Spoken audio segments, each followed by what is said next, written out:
I am Graham Boyd. I am the National K-12 Practice Leader, and I am based in Raleigh, North Carolina. Ever since I was a little kid, I liked taking things apart and putting them back together again. And in high school, I actually took a mechanical drafting class, and that led me to pursue architecture at Rensselaer Polytechnic Institute.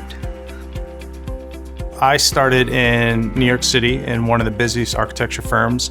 Really fast-paced, really intense environment. I actually worked myself up to the point of becoming a design director for a studio in Brooklyn, New York. My family and I relocated back to Raleigh, North Carolina, where I was originally born, and I took a job in a firm that specialized in K-12 architecture.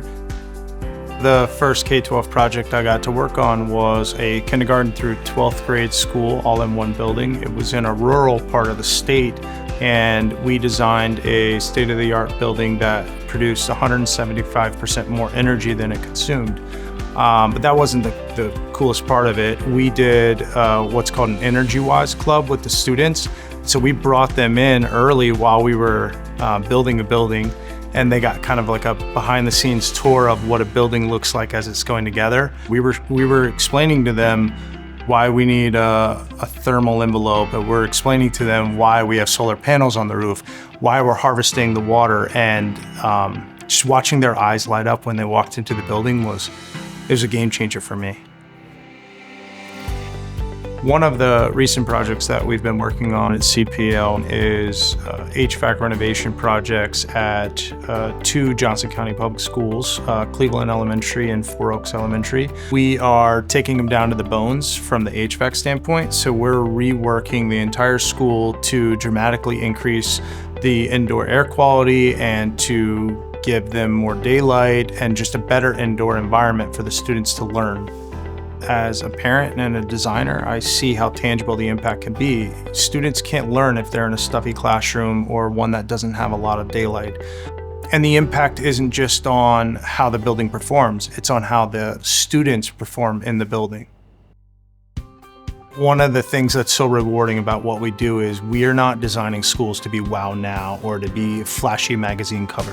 We're designing schools to be that cornerstone of their community.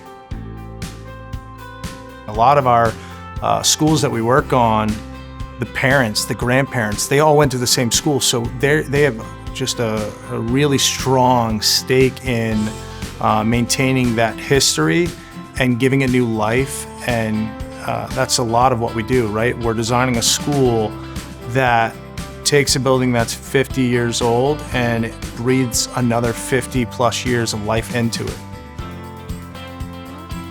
I always tell people that I think of leadership as being a teammate on a team instead of being the coach barking orders from the sideline. You're out there with them in the trenches, getting the work done, putting in the effort, and working together. For me, that started long before even stepping foot into an architecture studio. It was out on the field in summer workouts with your team where you learn that you need to rely on the person next to you and they need to rely on you. You're part of something bigger than just yourself. You're part of the team, and that's what's important.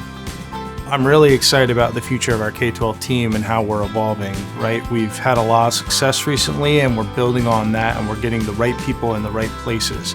And so for K-12 architecture, it's really important for our team members to be in the community they're serving. So a lot of them, their children go to the schools they're working on, they're members of the community, they're woven into the fabric of that community, and they have a vested stake in the future. I'm Graham Boyd, and I believe every child deserves a space that tells them they matter.